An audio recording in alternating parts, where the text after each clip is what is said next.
where the secrets of the heart are written with ink and sealed with scandal. Welcome to channel, The Countess Chronicles. You've been lied to about what makes you valuable.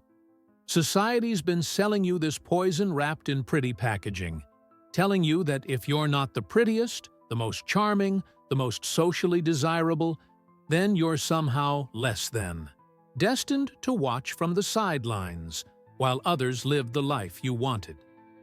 But here's the secret they don't want you to know. The people who peak early almost always plateau permanently, while those who get overlooked, they're often building something so valuable that when the right person finally notices, the entire game changes. This isn't some feel-good fairy tale. This is historical fact, documented in letters and diaries that survived centuries, about a woman named Elizabeth Ashford, who was literally treated like family garbage for 28 years until the most powerful man in England saw what everyone else was too blind to recognize.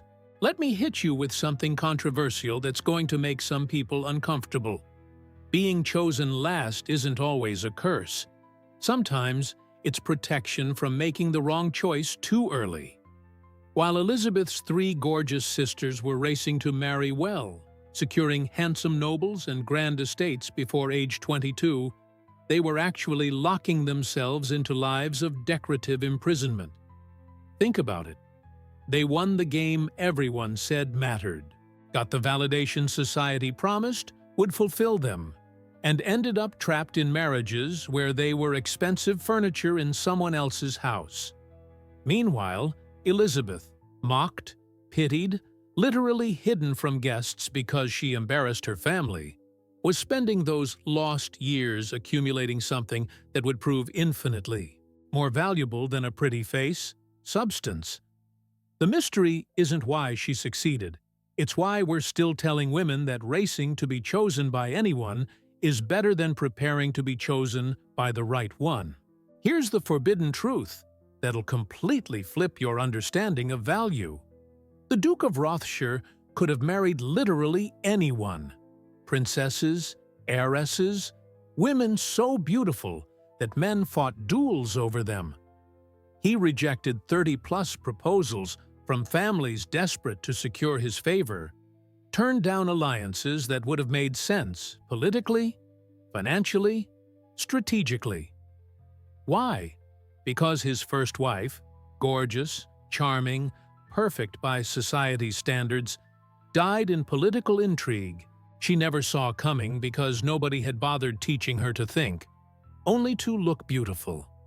He'd learned the hardest way possible that beauty without capability is a liability in disguise, that choosing a partner based on appearance is like choosing a ship based on how nice the paint looks, while ignoring whether it can actually survive storms. So when he finally met Elizabeth at a dinner where she wasn't even supposed to speak, and she casually demonstrated understanding of economic strategy that most of his advisors lacked, he recognized something everyone else had missed for nearly 3 decades. He'd found his equal disguised as society's reject. Now, I know what you're thinking. That's great for her, but what does this have to do with my life? I'm not trying to marry a duke in the 1700s. Fair point, but stick with me because the codes she cracked are the same ones that work today, just wearing different costumes. Whether you're trying to build a career, find genuine partnership, or just stop feeling like you're constantly coming up short compared to people who seem to have it all figured out, Elizabeth's story reveals the hidden pattern nobody teaches you. She stopped competing in games she couldn't win and started building value in dimensions nobody was measuring yet. While her sisters optimized for short-term validation, she invested in long-term capability. And when the moment came, when someone finally looked past the surface to see what she'd actually built, she didn't just win, she redefined what winning looked like for everyone watching. The revelation here isn't that you should wait to be discovered. It's that what you build while you're being overlooked becomes the foundation for everything that comes after. Here's where this gets really interesting, where the conspiracy of conventional wisdom completely falls apart. Elizabeth's transformation didn't happen because she was naturally gifted or secretly beautiful or got lucky with timing. It happened because rejection forced her into a corner where her only options were to give up or get strategic. She couldn't compete on beauty, so she studied politics. She couldn't charm her way into marriages, so she learned economics. She couldn't win at the game everyone else was playing, so she learned to play a completely different game that had way better long-term returns. And the crazy part? Her sisters had access to the exact same library, the same books, the same opportunities to develop substance. They just never thought they needed to because society had already validated their worth. The conflict between temporary advantage and permanent value is what this entire story exposes. One path gives you immediate gratification but eventual emptiness, while the other gives you years of silence followed by the kind of success that actually lasts. Let me make you a promise. If you stick with this story, you're going to see exactly how someone went from being the family embarrassment, literally having her portrait turned to face the wall because she was that much of a disappointment, to becoming the woman who shaped England's economic policy and changed how an entire society thought about women's value. This isn't about becoming someone you're not. It's about recognizing that society's measurements are often completely backwards, that being overlooked gives you freedom to build real value while everyone else is busy performing for approval. You're going to learn the specific strategies Elizabeth used to transform invisibility into advantage, how she identified what actually mattered versus what just looked impressive, and why the man who could have anyone chose the woman nobody wanted. The disappearance of your old story, the one where you're not enough, starts right here, right now, with understanding that Elizabeth's enigma wasn't special gifts, but strategic choices anyone can make once they stop playing the wrong game. So forget everything you've been told about needing to be chosen quickly, about your value decreasing if you're not validated by a certain age, about having to compete on dimensions where you'll never win. Elizabeth Ashford's story, documented in historical records, verified by letters and diaries, proven by the legacy she left, shows you a completely different path, one where being written off becomes your greatest advantage, where years of preparation pay off, in ways that shock everyone who dismissed you, where the right person doesn't just choose you, but recognizes you as exactly what they've been desperately searching for. This is about the trace trail from invisible to indispensable, from rejected to irreplaceable, from the one nobody wanted to the one nobody could afford to lose. And trust me, by the time we're done, you'll understand why sometimes the best thing that can happen is not being chosen by just anyone, because it keeps you available for the moment when the right one finally sees what you've actually built. You know what's worse than being rejected? It's when the rejection comes from your own family, wrapped in silence and coated with shame. Elizabeth Ashford wasn't just unlucky in love. She became a living secret. The daughter her parents turned away from visitors, the sister whose name was whispered with embarrassment. Picture this: 28 years old, sitting in a corner at grand balls, while mothers literally pulled their sons away from her path, murmuring about insufficient dowries and questionable prospects. There's this strange kind of pain that settles into your bones when you realize you're not just overlooked, you're actively avoided, like a forbidden topic no one wants to address. And here's what really twisted the knife. It wasn't about who she was, but rather what she lacked in everyone else's narrow view of worth. Let me paint you a picture of her reality at those glittering social events. While her three sisters twirled across ballroom floors in the arms of eager suitors, Elizabeth stood against the wall, becoming part of the furniture nobody noticed. If someone did ask her to dance, which happened maybe twice in 10 years, it was out of pity so transparent it hurt more than rejection. She'd overhear conversations that weren't meant to be overheard. That Ashford girl, the plain one, still available if you're desperate. The enigma of high society was brutal. Everyone smiled to your face, while slowly erasing you from their mental guest lists. These weren't isolated incidents, but patterns that formed her daily existence. Codes of exclusion she learned to read fluently. You ever scroll through social media and feel like everyone's life is moving forward except yours? That was Elizabeth's reality, but lived in real time every single day. Home wasn't a refuge. It was ground zero for her humiliation. Her mother couldn't look at her without that disappointed sigh, the one that said louder than words, "At least your sisters gave me grandchildren." Her father developed this habit of avoiding eye contact entirely, as if her unmarried status reflected some personal failure on his part. The servants, people supposed to be invisible themselves, whispered behind their hands when she passed, their gossip adding another layer of pain to her already wounded spirit.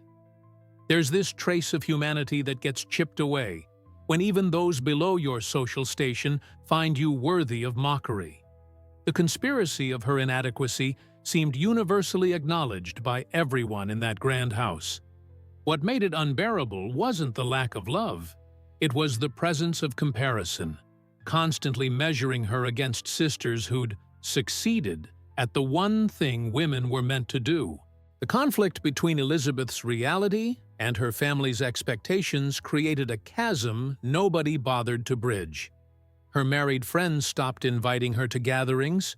Too awkward, they'd say, leaving her name off lists where it once belonged. You know Elizabeth Ashford? Poor thing, still single, became the whispered revelation at tea parties across London. It's that specific brand of social death where you're alive, but treated as if you're already gone, your potential future disappearing like morning mist.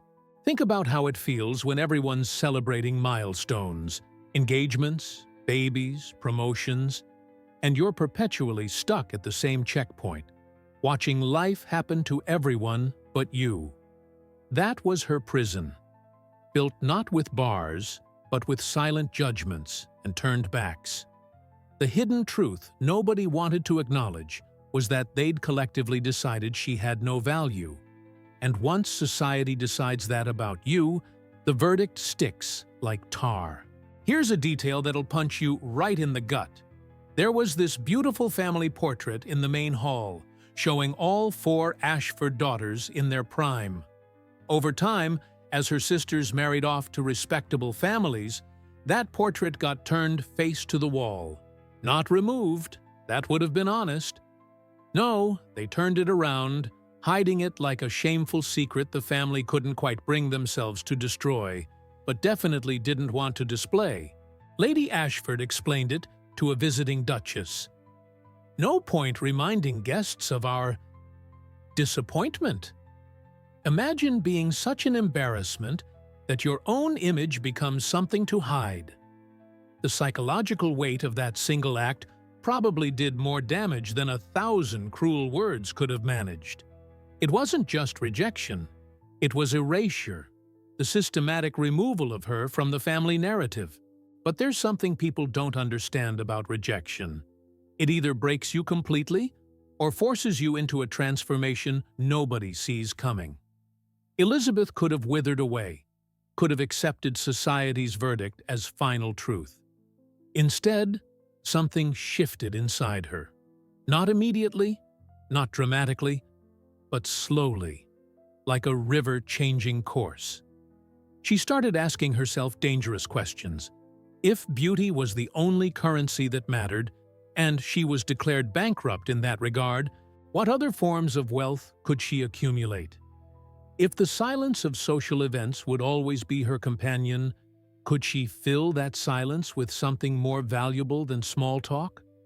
These weren't the questions of a defeated woman, but of someone beginning to see a different game board entirely. The lost years weren't over yet, but something was stirring beneath the surface of her resignation. The thing about being invisible is that it gives you this peculiar freedom. Nobody's watching, which means nobody's stopping you either. While her sisters spent hours on appearance and gossip, Elizabeth started spending her solitude differently. She began to notice patterns in conversations her father had with business associates, politics discussed over dinner that made no sense to her sisters but sparked curiosity in her. There was this whole world of power and strategy happening, right in front of everyone, yet most people in her circles, especially women, were trained to find it boring. But Elizabeth didn't find it boring. She found it codes waiting to be cracked. Maybe, just maybe, if she couldn't be wanted for traditional reasons, she could become invaluable for entirely different ones. That thought was still just a whisper, barely acknowledged even to herself, but it was the first spark in what would become an inferno. If you've ever felt like the world's moved on without you, like you're permanently benched while everyone else plays the game, I need you to hold on to Elizabeth's story. Because what happened next wasn't a fairy tale rescue. It was something far more interesting. She was about to discover that when one door slams shut, or in her case, when every door slams shut simultaneously, you can either sit in the hallway crying or you can start looking for windows. The mystery of what came next would shock everyone who'd written her off, especially her family. But first, she had to disappear even deeper into the shadows, into a place where nobody thought to look for her, where the conspiracy of her transformation could take root in complete secrecy. There's this place in every grand estate that nobody really uses. You know, that room filled with things from ancestors who actually cared about knowledge instead of just appearances. For Elizabeth, that forgotten sanctuary was the Ashford Library, a massive chamber holding 6,000 books covered in dust so thick you could write your name in it. While her sisters practiced needlework and gossiped about eligible bachelors, Elizabeth disappeared into those leather-bound pages like they were portals to another dimension. Nobody missed her absence because, honestly, nobody noticed her presence to begin with. This wasn't just hiding. This was strategic disappearance, the kind where you turn your invisibility into an advantage rather than a curse. The silence of that library became her classroom, and the forgotten wisdom of dead philosophers became her teachers in ways no governess ever could have been. Here's what most people don't get about desperation. It can either make you bitter or it can make you brilliant.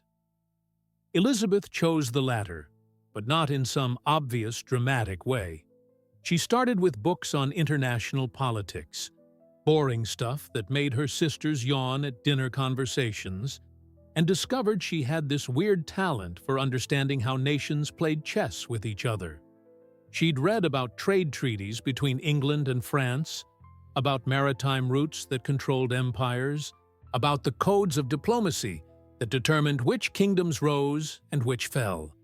Think about someone learning to read the matrix of power, while everyone else is just watching the pretty lights. That's what she was doing, cracking the enigma of how the world actually worked, not how romance novels pretended it worked. Every page turned was another secret unlocked, another piece of understanding that would later prove invaluable. But she didn't stop at politics. That would have been too narrow, too predictable. Elizabeth dove deep into economics, teaching herself how banking systems functioned, how noble families built and lost fortunes, how investments in colonies could triple wealth or destroy legacies overnight. She studied real cases, like the Duke of Somerset, who gambled everything on East India Company shares and ended up bankrupt, or Lord Winchester, who diversified his holdings and survived 3 economic crashes. This wasn't theoretical knowledge, this was survival information, the kind of practical wisdom that separated powerful families from fallen ones. You want examples? She could tell you exactly why investing all your wealth in a single venture was financial suicide, or how lending money without collateral was the trace trail leading straight to ruin. While her sisters learned to paint watercolors, Elizabeth learned to paint financial futures. Now here's where it gets really interesting. She discovered Sun Tzu and Machiavelli, these ancient strategists who wrote about power like it was a science instead of an accident. The art of war taught her that every conflict, whether on battlefields or in ballrooms, followed patterns you could predict if you paid attention. Machiavelli showed her that power wasn't about being loved. It was about being necessary, being the person others couldn't afford to lose. She started seeing social interactions differently, recognizing manipulation techniques, understanding why certain people always got their way, while others with better intentions got trampled. This forbidden knowledge, because women weren't supposed to think about power, became her hidden arsenal. She was essentially getting a master's degree in strategy, while everyone thought she was just a lonely spinster, wasting time with dusty books. The revelation that changed everything came on a random Tuesday afternoon. Elizabeth was reading about negotiation tactics when something clicked in her mind like a lock opening. Her sisters were beautiful, genuinely stunning, the kind of women who turned heads when they entered rooms. But they were also empty. Not stupid exactly, but deliberately kept ignorant because that's what society wanted. They'd married based purely on appearance, becoming decorative trophies in their husbands' homes with zero real influence. They had no voice in decisions, no power beyond what their looks could temporarily command, no value beyond the genetic lottery they'd won. Meanwhile, she, rejected and forgotten, was building something those pretty faces could never compete with: substance. It wasn't just knowledge. It was the ability to see connections others missed, to solve problems others couldn't identify, to be genuinely useful in ways that lasted beyond youth. She wrote something in her diary that night, words that would later be found and quoted across England. "They taught me I wasn't ornament enough, so I became the architect instead." Think about the power in that statement. The refusal to play a game she couldn't win, and the genius to create an entirely different game where her skills mattered more than her face. This wasn't some consolation prize mentality. This was strategic repositioning at its finest. While society measured women by one metric, Elizabeth was mastering every other metric that existed. The hidden transformation happening in that library wasn't just educational. It was revolutionary. She was building the kind of value that doesn't fade with age or change with fashion, the kind that actually increases over time like fine wine or rare manuscripts. But here's what makes this story so relatable to us today. Elizabeth wasn't doing this with some grand plan to impress anyone. She was doing it because she had nothing else, because the pain of rejection had to go somewhere productive, or it would have destroyed her. You know that feeling when everyone's out partying and you're home studying, or when colleagues are networking at happy hour and you're taking online courses? That's what she was living. The lonely path of self-improvement that feels like punishment in the moment, but compounds into advantage over years. The mystery of why she kept going, day after day, wasn't some noble motivation. It was simpler. Learning was the only thing that made her feel valuable when everything else screamed she wasn't. Books didn't judge her appearance. Knowledge didn't care about her marital status. Wisdom didn't compare her to prettier sisters. The conspiracy of her education, because that's what it was, a secret rebellion against everything society said she should be, was building toward something she couldn't yet see. 10 years of solitary study, 10 years of intellectual growth, while her sisters' lives stagnated in comfortable mediocrity, 10 years of becoming someone extraordinary while everyone thought she was becoming irrelevant. And the wildest part? The man who would change everything was about to walk into her life, and he wouldn't be looking for beauty or charm or social grace. He'd be searching for exactly what Elizabeth had spent a decade becoming, though neither of them knew it yet. The disappearance of her old self was nearly complete. What emerged from that library, Chrysalis, was about to shock an entire nation. Let me introduce you to the kind of man who doesn't just exist in history, he shapes it. Alexander Blackwood, Duke of Rothshire, wasn't your typical nobleman playing dress-up with inherited titles. At 35 years old, this man controlled 40% of England's maritime trade, which meant he literally decided whether goods flowed or economies crashed. Think Elon Musk's innovation, Jeff Bezos's business empire, and Warren Buffett's strategic mind all rolled into one person. Then add the political influence to bankrupt rival nations with a signature. Kings didn't just respect him, they feared him, because a duke who finances wars gets to choose winners before the first sword is drawn. The secret everyone whispered about in London's corridors of power was simple. Cross Blackwood, and your family's fortune disappears overnight. He wasn't playing the Game of Thrones. He was the banker deciding who got to play at all. Now, here's where this gets darker and more interesting. Alexander had been a widower for 4 years, ever since his first wife, Lady Charlotte, died, under circumstances that still sparked conspiracy theories in noble circles. She was everything society valued. Beautiful, young, from a powerful family. And their marriage had been a strategic alliance that looked perfect on paper. But Charlotte was, and there's no gentle way to say this, intellectually empty. Not her fault, really. She'd been raised to be decorative, trained to smile and look pretty, and never question anything. She died from poisoned wine at a court gathering, caught in political intrigue she never saw coming because she didn't understand the codes of power being played around her. Alexander blamed himself not for loving her. He never did. But for choosing appearance over substance, for selecting a wife who couldn't protect herself in the snake pit of aristocratic politics. That loss transformed him into something colder than winter frost, a man who smiled less and calculated more. The revelation that changed Alexander's entire approach to life and partnership hit him during Charlotte's funeral. As he watched hundreds of friends offer hollow condolences, he recognized something terrifying. Every single woman being paraded before him as a potential second wife was exactly like Charlotte. Beautiful, charming, strategically useless. Society kept offering him the same product that had already failed catastrophically, expecting different results.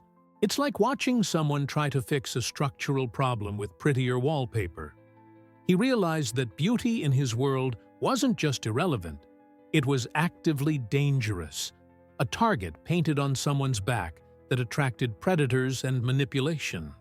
What he needed wasn't a trophy wife who'd end up another casualty of court politics. He needed a partner who could see threats coming, who understood the silence before the storm, who could play chess instead of just being a pretty piece on someone else's board. Here's a quote from a letter Alexander wrote to his younger brother that historians later found, "Every rose has thorns. I need a sword instead." Think about the weight of that statement, the complete rejection of everything society told him should matter. He'd learned the hard way that marriages built on appearance crumble under pressure, that relationships based on social status rather than capability breed disaster. So he did something that scandalized every matchmaking mother in England. He refused them all. 30-plus noble families offered their daughters, women who were objectively stunning, socially connected, politically advantageous, and Alexander turned down every single one. Not because he wanted to be alone, but because he was searching for something that apparently didn't exist. A woman with substance, intelligence, strategic thinking. Someone who could stand beside him as an equal rather than behind him as decoration. The hidden truth was that he'd rather die alone than repeat his first marriage's fatal mistake. But this created what you might call an impossible situation, a conflict with no apparent solution. Alexander's political enemies were circling, sensing vulnerability in his bachelor status and lack of heirs. His business rivals were positioning themselves to exploit any weakness. The king himself was pressuring him to marry and produce legitimate children to continue the Rothschild legacy. Yet everywhere Alexander looked, he saw the same thing. Women trained to be seen and not heard. Educated in arts and music, but ignorant of economics and strategy. Pretty faces masking empty minds. It's like being desperately thirsty, but only being offered salt water. Technically a liquid, but it'll kill you faster than nothing at all. He was caught between societal expectations, demanding he marry someone appropriate, and his personal requirement for a partner who wouldn't become another Charlotte.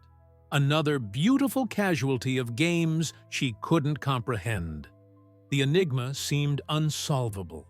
Find a needle in a haystack, except the needle might not exist at all. What made Alexander truly dangerous, and this is important to understand, wasn't just his wealth or political connections. It was his refusal to be manipulated by the same tricks that worked on everyone else. He'd seen through the performance of high society, recognized the trace patterns of deception that most nobles accepted as normal. When someone flattered him, he calculated what they wanted. When families threw daughters at him, he saw the desperation behind the makeup. He'd become so cynical about human nature that genuine connection seemed impossible, like a language he'd forgotten how to speak. His servants reported that he rarely laughed, never attended social events unless politically necessary, and spent most evenings alone in his study, reviewing shipping manifests and trade agreements. The man who could have anyone had chosen no one because anyone wasn't what he needed. He needed someone specific, someone extraordinary, someone who probably didn't exist in the shallow pool of English nobility. The mystery that nobody could solve was simple. What would it take to crack Alexander Blackwood's armor? What kind of woman could possibly interest a man who'd rejected every conventional beauty in the kingdom? His friends, the few he still maintained, had given up trying to understand him. He's married to his business, they'd say, or he died with Charlotte and just forgot to stop breathing. But that wasn't true.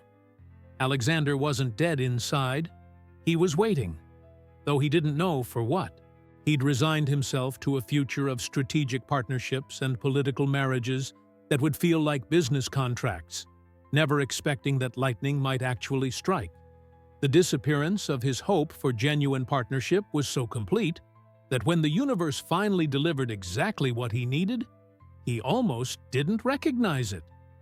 But fate has this funny way of putting the right people in the same room at exactly the right moment, even when, especially when, nobody sees it coming. So picture this. On one side, you've got Elizabeth, invisible to society, spending a decade building herself into someone extraordinary that nobody notices. On the other side, you've got Alexander, visible to everyone, desperately searching for something extraordinary that nobody else seems to value. Two people existing in completely different worlds, orbiting different suns with zero reason to ever meet. Except there's this thing about the universe. It hates waste. When it creates two puzzle pieces that fit perfectly, it tends to find a way to slam them together, usually when both pieces are convinced they'll never find their match. And that collision, it was about to happen at a dinner table, sparked by a conversation about French tariffs that would change two lives and shock an entire nation. The forbidden question nobody dared ask was about to be answered. What happens when the invisible meets the all-seeing? Here's how destiny works sometimes. It disguises itself as disaster. Lord Ashford, Elizabeth's father, had made some spectacularly poor financial decisions, the kind that keep you awake at night sweating, and now owed a massive debt to the Duke of Rothshire. We're talking about the kind of money that could swallow estates whole, the kind that turns proud men into beggars. So he did what desperate aristocrats do: organized a fancy dinner to renegotiate terms, which really meant, "Please don't destroy my family." He invited his 3 married daughters with their husbands, planning to parade them like merchandise, hoping their beauty might soften Alexander's business instincts. Elizabeth wasn't even going to be invited. Why waste a chair on the family embarrassment, right? But here's where the secret plans of nervous fathers go sideways. The Duke sent word that he required the entire family's presence, no exceptions. He'd learned to distrust men who hid relatives, seeing it as a trace of deeper dishonesty. So Elizabeth, the forgotten daughter, suddenly had a mandatory seat at the table that could determine her family's fate. The preparation for this dinner was its own special kind of torture. Elizabeth's 3 sisters arrived in carriages loaded with expensive gowns, jewelry that caught light like trapped stars, hair styled by the finest servants money could hire. They looked like they'd stepped out of paintings, each one a masterpiece of feminine presentation. Then there's Elizabeth, pulling out a 5-year-old dress from the back of her wardrobe, simple and outdated by current fashion standards. Her mother took one look and couldn't hide the disappointment. "At least try not to embarrass us more than your existence already does." Harsh? Absolutely. But that was Elizabeth's reality. Even when forced to attend, she was still the mistake they wished they could hide. She almost didn't go, almost claimed illness to avoid the humiliation. But something, maybe curiosity, maybe stubborn pride, made her show up to witness whatever disaster was about to unfold. The hidden hope she wouldn't admit even to herself was that maybe, just maybe, she could fade into the background one more time and escape notice entirely. The dinner started exactly as you'd expect from desperate social climbers trying to impress royalty. Victoria, the eldest sister, was flirting so aggressively with Alexander that her own husband looked uncomfortable. Catherine adopted this mysterious, sultry persona, like she'd read too many romance novels and thought silence equaled intrigue. Margaret kept steering conversations toward art and culture, subjects she barely understood, but thought made her seem sophisticated. And Alexander?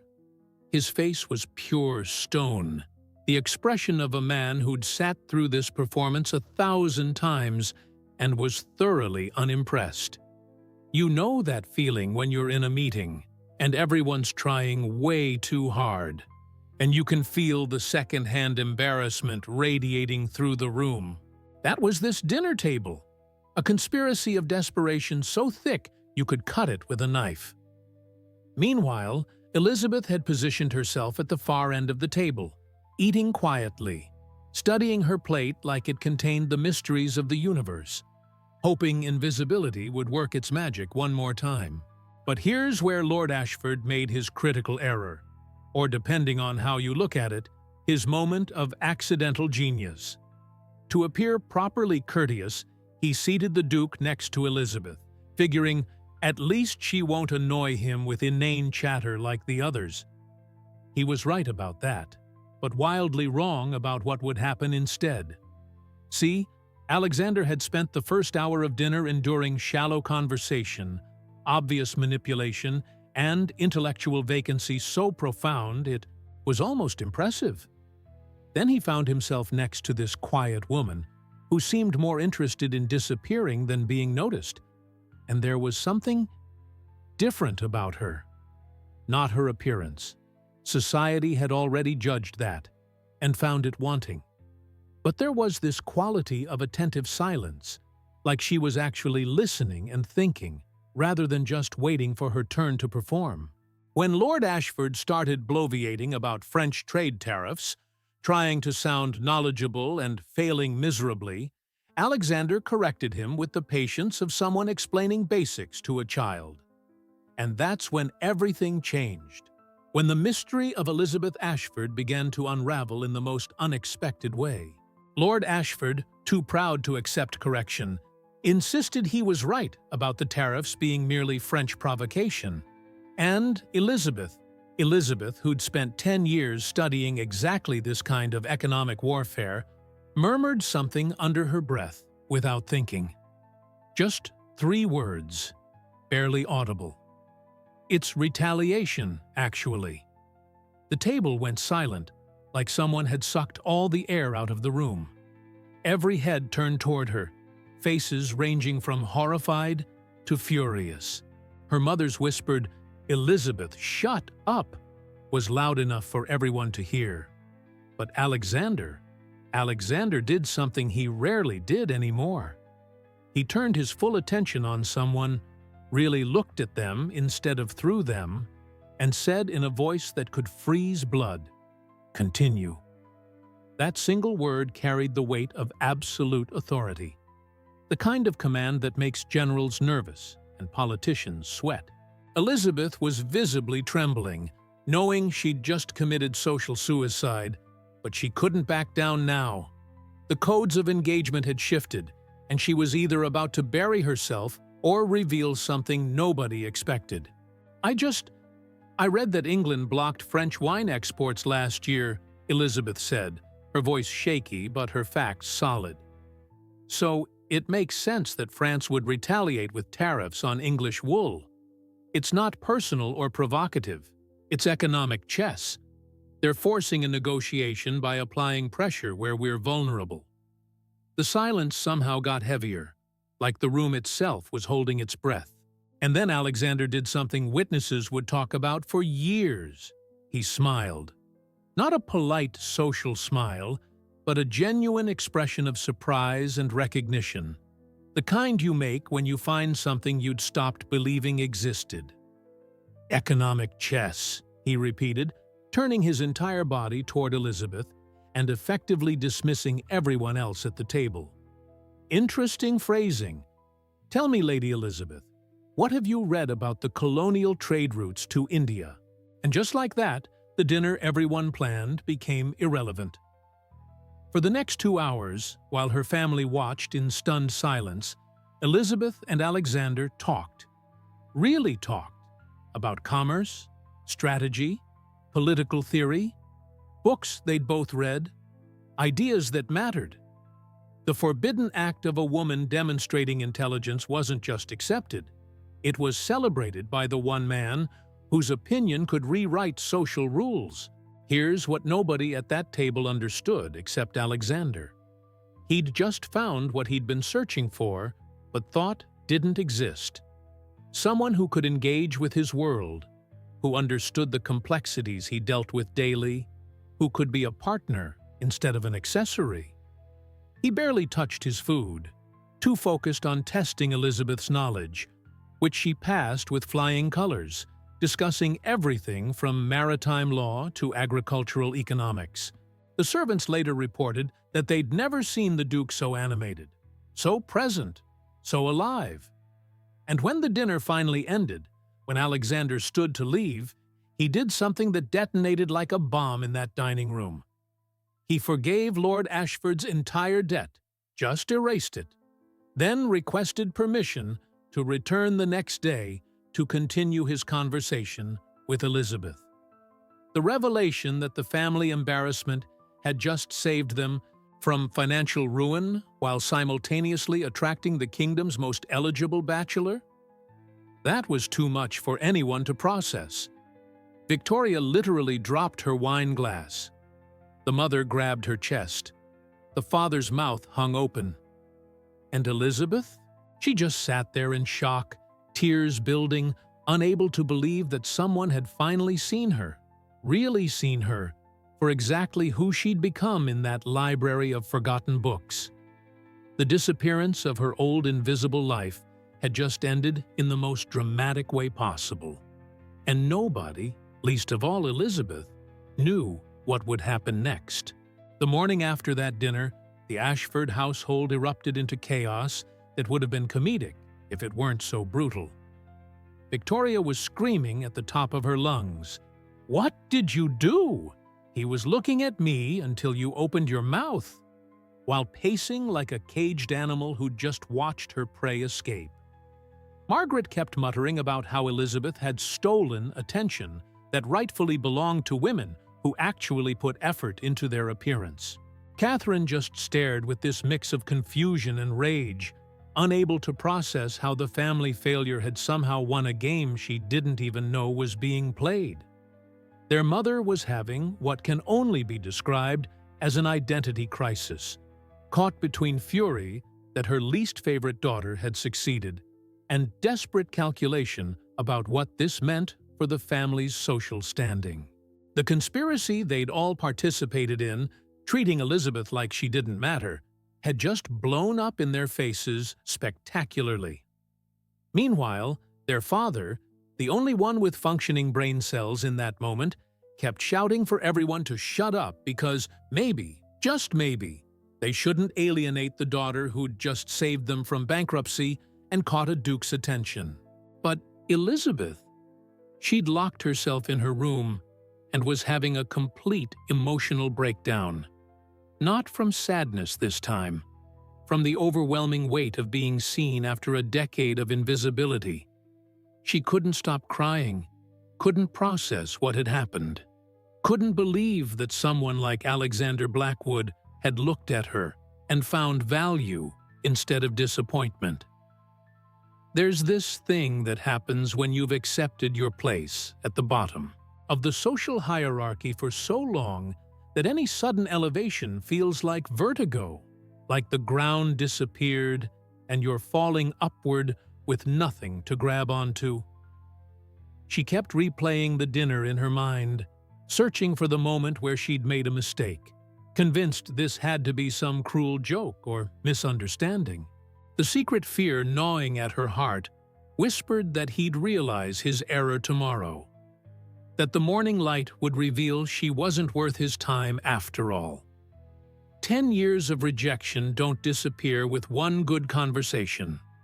They leave scars that make you doubt every good thing that happens afterward, waiting for the other shoe to drop. Alexander returned the next afternoon, exactly as he'd promised, and what happened over the following weeks became the scandal that consumed London's gossip circles. He didn't just visit occasionally like a polite suitor checking boxes. He came every single day, sometimes twice a day, staying for hours. They'd disappear into the library that had been Elizabeth's sanctuary, and servants would hear them debating economic policy, discussing philosophy, even arguing about military strategy with the kind of passion most couples reserved for romance. One maid reported hearing Alexander laugh, actually laugh, something he supposedly hadn't done since his wife died, when Elizabeth proved him wrong about Ottoman trade routes using 3 different historical sources. Society didn't know what to make of this enigma. The most powerful duke in England courting the plainest daughter of a minor noble house, choosing intellectual connection over the dozens of beautiful women literally throwing themselves at him. The hidden truth that nobody wanted to admit was that Alexander had found something infinitely more valuable than beauty. He'd found an equal, someone who challenged him instead of just agreeing with everything he said. Here's where it gets really interesting, where Alexander showed exactly why he was different from every other nobleman in England.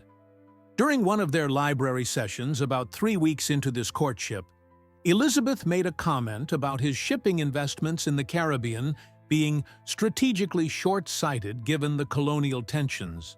Most men would have been offended, some fancy duke being corrected by a woman society had labeled worthless, but Alexander just stared at her for a long moment, then started laughing. not at her, but with this genuine amusement mixed with admiration. "You just called me strategically short-sighted," he said. "And you're absolutely right. And you had the courage to tell me directly, instead of flattering my ego like everyone else does." Then he took her hand. This was the moment witnesses remembered, and said 5 words that changed both their lives. "Marry me, Elizabeth Ashford."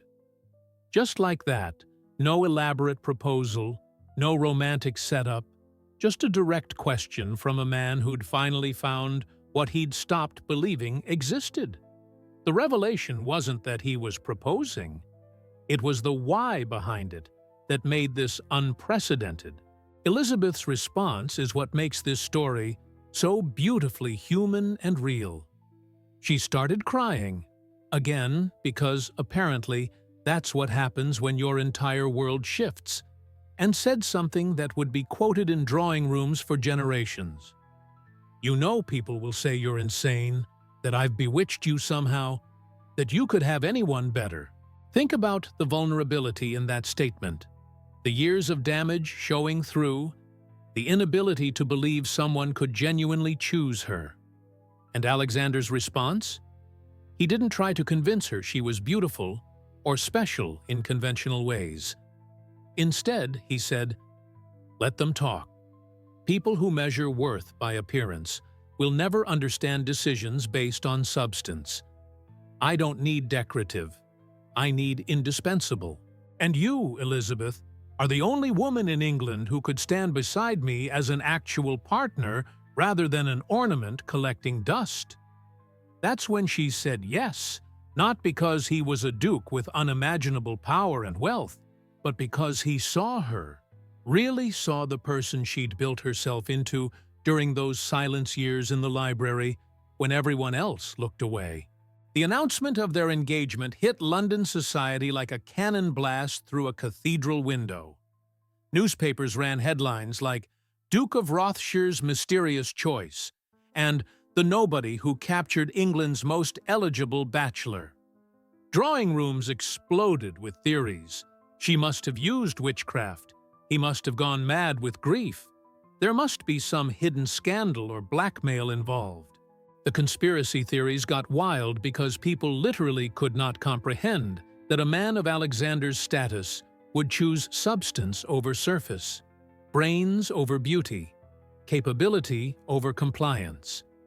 Elizabeth's 3 sisters went through stages of grief: denial, anger, bargaining, depression, watching their inferior sister achieve what they'd all failed to do, despite having every advantage. Their mother oscillated between pride at having a duchess in the family and confusion that it was the wrong daughter wearing the crown. But here's what nobody expected. Alexander didn't hide his choice or apologize for it.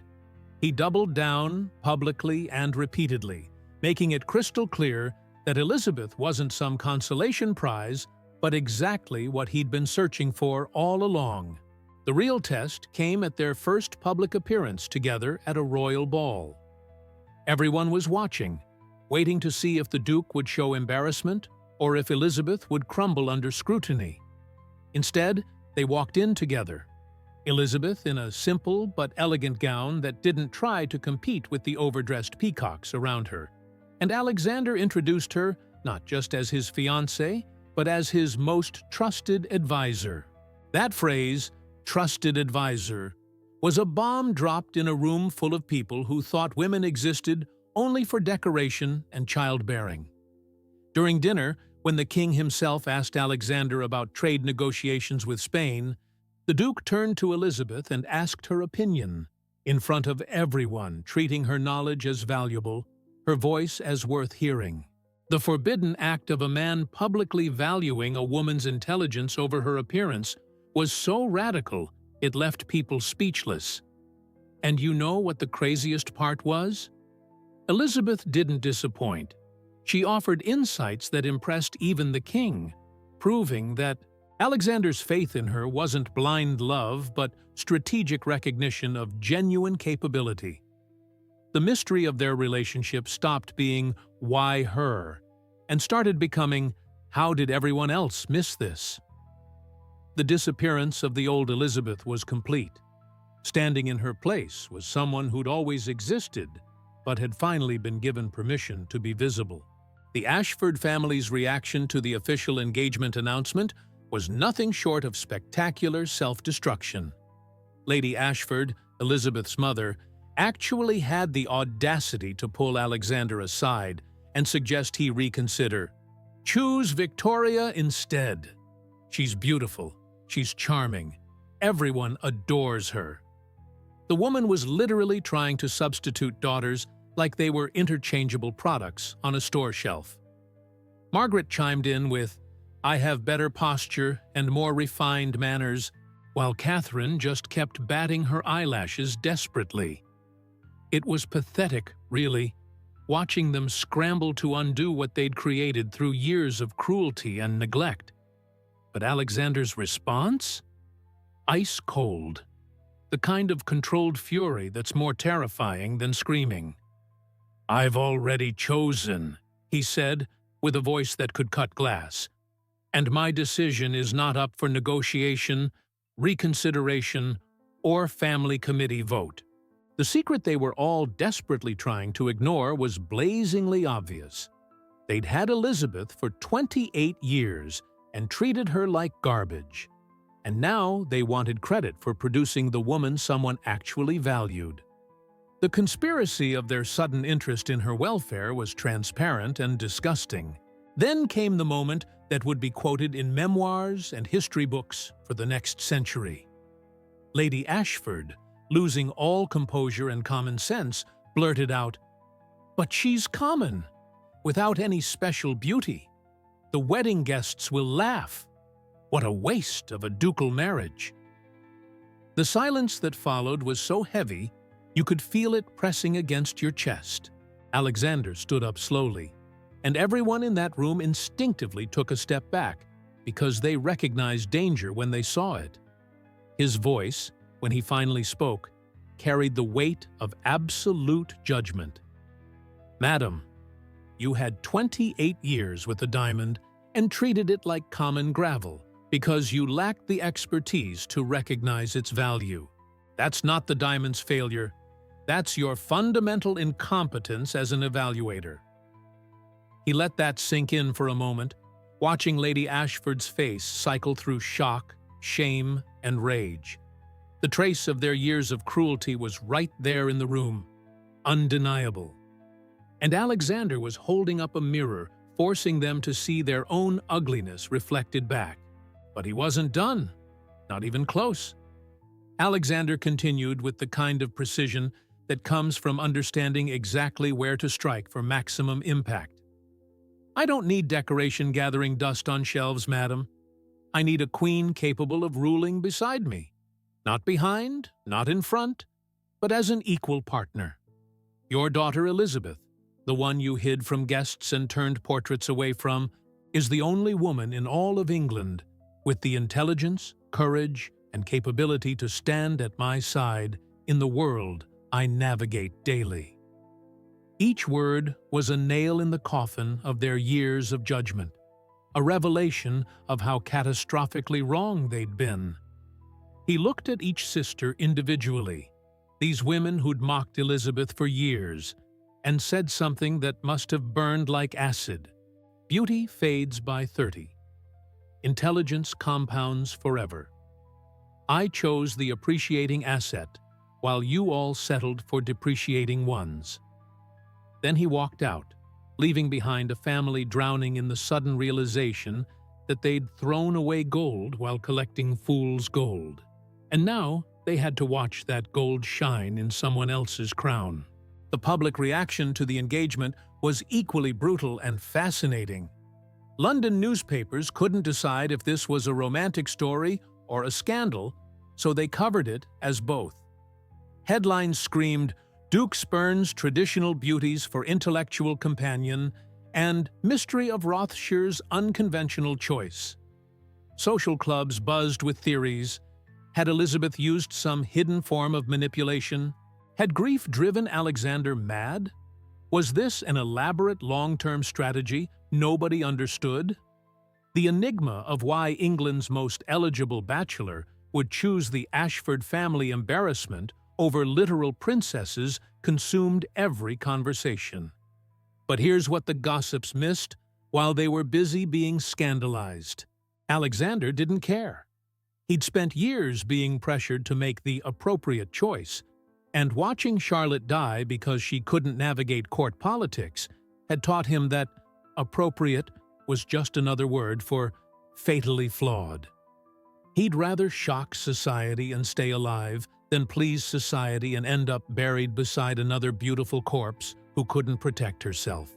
Elizabeth's three sisters went through their own private hell watching this unfold. Victoria, who'd always been the family golden child, developed this barely concealed hatred that made family gatherings unbearable. "It should have been me," she'd mutter at every opportunity, watching her plain sister ascend to heights she'd always assumed were her birthright. Margaret oscillated between confusion and desperate attempts to understand how Elizabeth had done it, as if there was some trick or secret technique she could copy. Catherine, perhaps the most self-aware of the three, fell into depression, recognizing that she'd wasted years cultivating surface-level accomplishments while Elizabeth had been building real value. Their husbands, chosen for status and looks rather than compatibility, provided no comfort, being equally mystified and somewhat threatened by the idea that their wives might have been the wrong choice all along. The conflict within the family became so toxic that Lord Ashford eventually banned any discussion of Elizabeth's engagement during meals, though the silence that replaced conversation was somehow worse, filled with resentment and regret that nobody wanted to acknowledge. What nobody expected was how Alexander would handle the public scrutiny of his choice. Most men in his position would have introduced their unconventional bride quietly, maybe kept her somewhat hidden until after the wedding, when criticism would be pointless. Alexander did the opposite. He put Elizabeth front and center, deliberately and repeatedly. At the official engagement ball, he didn't just arrive with her, he introduced her as "my future Duchess and Chief Advisor," a title that made half the room gasp. When King George III held a state dinner to discuss economic policy, Alexander brought Elizabeth and actually asked for her input in front of assembled nobility and foreign dignitaries. A woman, unmarried, no official position, just a fiancée, offering strategic advice to the king himself? It was forbidden, revolutionary, and absolutely calculated. Alexander was forcing society to recognize Elizabeth's value by putting her capabilities on display where they couldn't be ignored or dismissed. The codes of social hierarchy said women should be silent decorations. Alexander was rewriting those codes in real time, using his power to create space for his partner to shine. The turning point in public perception came during a crucial business negotiation that became legendary in merchant circles. Alexander was finalizing a £2 million trade agreement with representatives from 3 countries when the deal started falling apart over a minor clause nobody could resolve. He'd been negotiating for 6 hours straight when Elizabeth, who'd been sitting quietly in the corner reviewing documents, spoke up. She'd noticed something everyone else missed, a contradiction between the English and French translations that was causing the impasse. Within 10 minutes of her observation, the confusion cleared, the deal closed, and Alexander's company made a fortune. The men in that room, hardened negotiators who'd dismissed her presence as decorative, suddenly understood why the Duke had chosen her. Intelligence that saves millions of pounds isn't something you overlook, just because it comes packaged differently than expected. Word spread fast. The Duke's strange choice wasn't so strange after all. He'd found a partner who made him richer, smarter, and more effective, which, in the language of power, is the only validation that matters. The mystery stopped being, "Why her?" and became, "Why isn't everyone looking for partners like her?" The disappearance of skepticism happened faster than anyone predicted, replaced by something Alexander had counted on all along: respect based on results rather than appearance. Elizabeth had just proven she belonged in rooms where decisions shaped nations, and there was no going back from that revelation. Here's where Elizabeth's story transcends from personal triumph to historical revolution. Because she didn't just marry power, she wielded it in ways that changed the game for every woman watching. As the Duchess of Rothschild, she could have played it safe, could have accepted her trophy position, and faded into comfortable obscurity like most noble wives. Instead, she did something absolutely forbidden. She opened a salon specifically for noble women to study politics, economics, and strategy. Think about the audacity of that move. Telling aristocratic ladies that if they were going to marry men with power, they should actually understand how power works, instead of just looking pretty beside it. The secret curriculum included analyzing trade agreements, understanding military strategy, and learning negotiation tactics that most men kept deliberately hidden from women. Elizabeth wasn't just breaking codes. She was teaching other women how to crack them, creating a network of informed, capable women who could protect themselves and influence their husbands' decisions. Society called it scandalous. Historians would later call it the beginning of women's real political education in England. But the truly wild part? Elizabeth didn't just play consultant. She saved Alexander's entire fortune 3 separate times through observations everyone else missed. The first was when she noticed patterns in banking reports that indicated an impending collapse, giving Alexander time to withdraw investments before half of London's nobility lost everything. The second came when she identified a trusted advisor as a traitor, selling confidential information to rival trading companies, preventing what would have been catastrophic business losses. The third might be the most impressive. She suggested a seemingly counterintuitive investment in colonial infrastructure that everyone thought was wasteful, but which ended up doubling the Rothschild fortune within 5 years. You want practical examples of her genius? She read financial reports the way chess masters read boards, seeing 10 moves ahead, identifying patterns in data that looked random to everyone else. While other duchesses were planning garden parties, Elizabeth was literally steering England's economic policy through her influence on Alexander. The hidden truth was that many decisions attributed to the Duke of Rothschild actually originated from late-night strategy sessions with his wife, though Alexander was smart enough to let her work from the shadows when it suited their purposes. The most revolutionary thing Elizabeth accomplished was becoming an unofficial advisor to King George III himself, something no woman had done openly in English history. It started subtly. Alexander would mention "my wife's observation" during royal consultations, and the king would be intrigued enough to ask follow-up questions. Eventually, George started requesting Elizabeth's presence at certain meetings, particularly those involving complex economic treaties or colonial strategy. She never held an official title, never appeared in court records, but everyone in power knew. If you wanted sophisticated analysis of international affairs, the Duchess of Rothschild could see angles that the king's official advisors missed completely. There's a revelation here that modern historians are still unpacking: how much of England's strategic success during this period came from a woman society had labeled worthless just years earlier. The conspiracy of competence was real.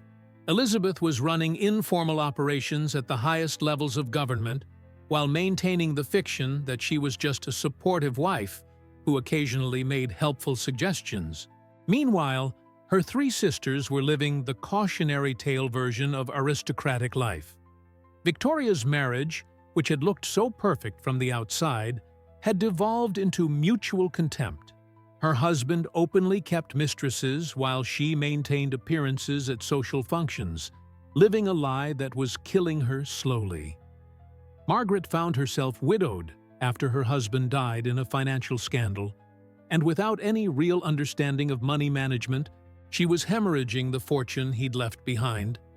She eventually had to ask Elizabeth for help, which must have been the most humiliating moment of her life, crawling to the sister she'd mocked for decades to save her from bankruptcy. And Elizabeth? She helped? Because that's what actual power looks like. The ability to show mercy when revenge would be easier.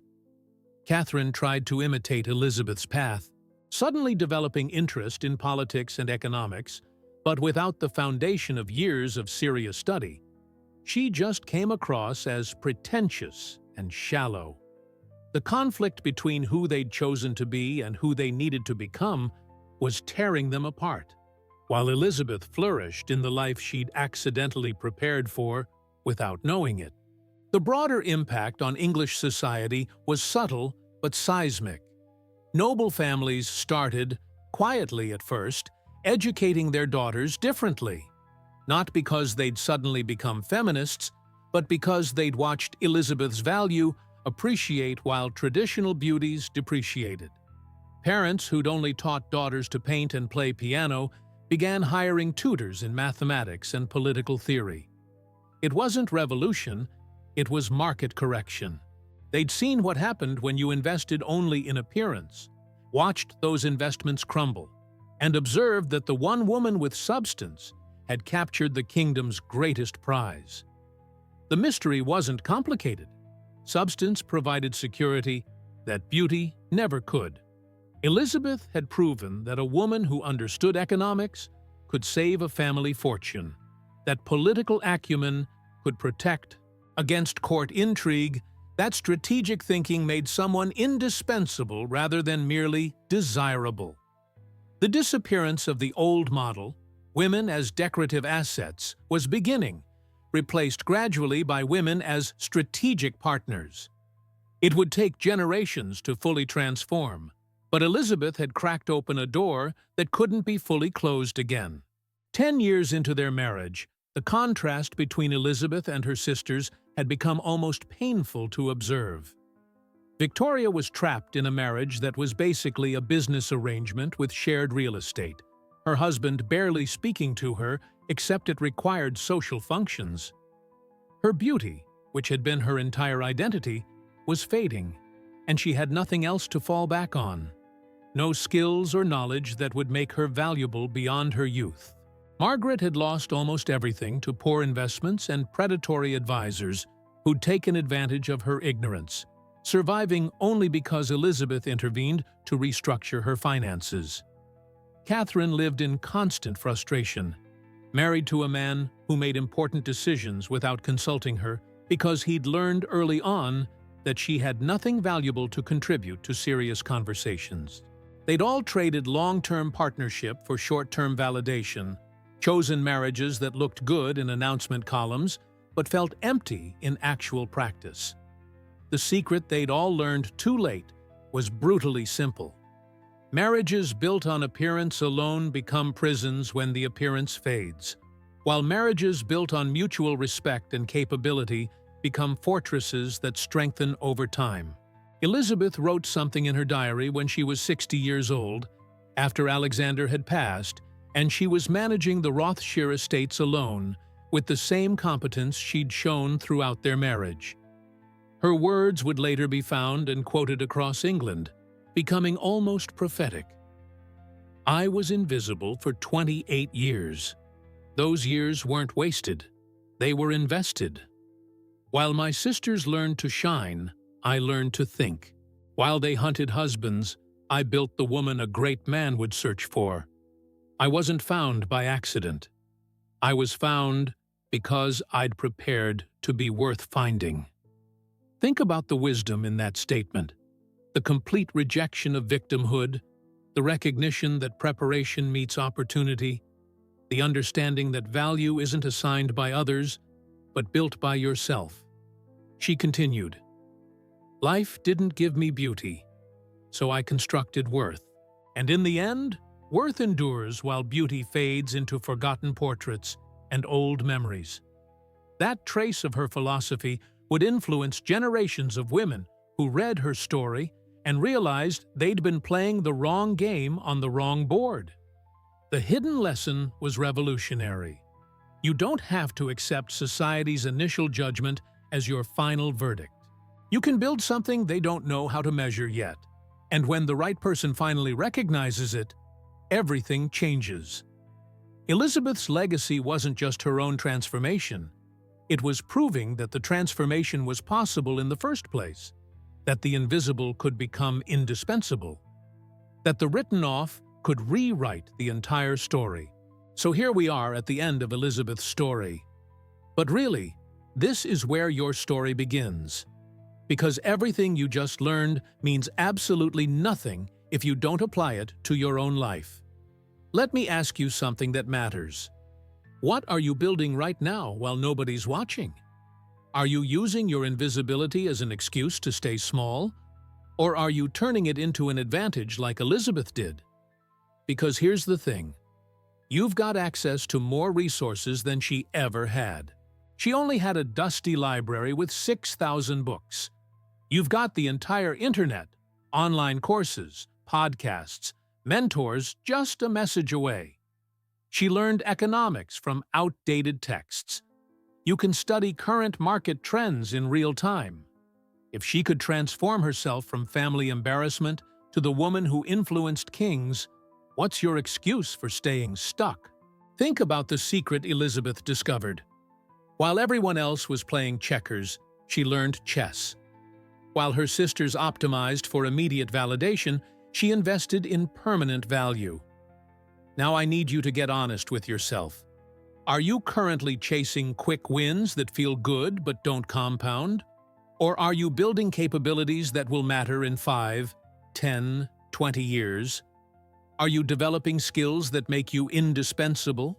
Or are you just trying to be more likable, more attractive, more acceptable to people whose opinions won't matter when real challenges come? The mystery of transformation isn't complicated. It's choosing long-term substance over short-term approval, every single day, even when nobody's clapping for you. Especially when nobody's clapping for you. Here's what I want you to do right now. Yes, right now, not later when you feel more motivated. Identify one area where society says you're not enough, where you've been overlooked or rejected or told you don't measure up. Got it? Good. Now, instead of trying to compete on those terms, what's the adjacent skill or knowledge area that would make you absolutely invaluable? If you're not the most charismatic person in your field, can you become the most knowledgeable? If you're not naturally the best networker, can you become the problem solver everyone needs? The codes of success aren't about being perfect at everything. They're about being exceptional at something that matters deeply to the right people. Elizabeth couldn't win beauty contests, so she became the person who could save fortunes and spot conspiracies. What's your version of that trade-off? And let's address the hidden fear you're probably feeling right now. But what if I do all this work and nobody ever notices? What if I build all this value and I'm still overlooked? Fair question, but here's the revelation. Building genuine capability is never wasted, even if the specific outcome you want doesn't materialize exactly as planned. Elizabeth's knowledge would have been valuable whether or not she married a duke. Her understanding of economics, politics, and strategy made her life richer, gave her options, protected her from manipulation. The trace of real growth stays with you regardless of external validation. But also, when you become genuinely excellent at something that matters, the right people do notice.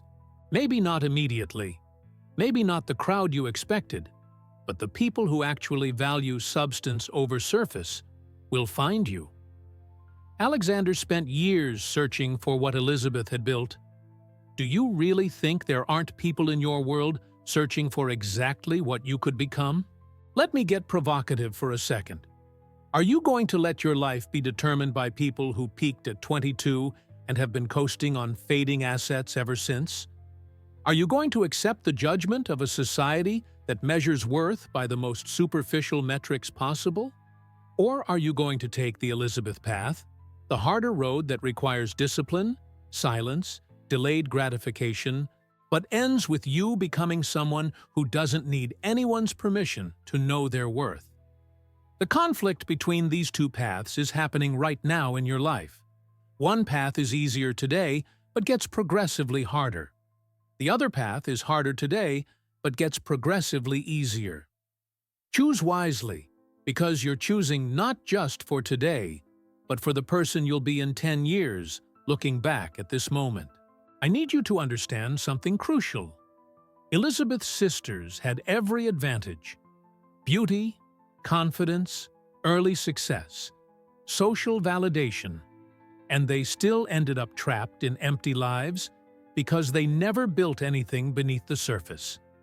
Meanwhile, Elizabeth had nothing but time and rejection, and she turned it into the foundation for a legacy that outlasted everyone who dismissed her. So what's hiding in your nothing? What could you build in the hours everyone else wastes seeking approval? What knowledge could you gain while others are performing for likes and validation? The disappearance of your current limitations starts the moment you stop trying to be chosen by everyone and start preparing to be invaluable to the right ones. This isn't theory. This is the proven pattern of how forgotten people become unforgettable. So here's your action plan. The thing you do before this motivation fades. Pick one skill, one area of knowledge, one capability that would make you legitimately valuable in a way that matters to you. Not impressive to others, not validation-seeking, but genuinely useful. Then commit to building it consistently, even when, especially when, nobody's watching or caring. Read the books others find boring. Take the courses others think are too hard. Have the conversations others avoid because they're complex. Do this for 6 months, 1 year, 2 years, and watch what happens.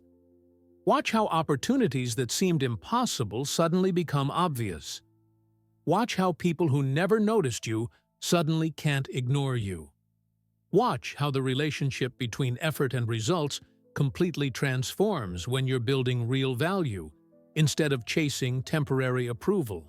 If this story resonated with you, if you see yourself in Elizabeth's invisible years, or recognize the trap her sisters fell into, then I need you to do something.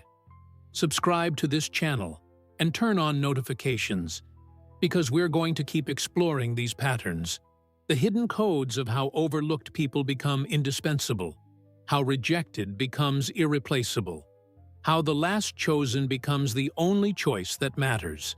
This isn't just history. It's a blueprint for anyone tired of playing games they can't win and ready to create entirely new games where their actual strengths matter. Don't let this be just another inspiring story you forget by tomorrow. Let it be the secret turning point where you stop accepting society's verdict and start building your own value system. Elizabeth's story proves it's possible. Now prove you were paying attention by actually doing something about it. The enigma of transformation isn't complicated. It's simply choosing substance over surface, preparation over performance, long-term value over short-term validation. Starting right now. Starting with you.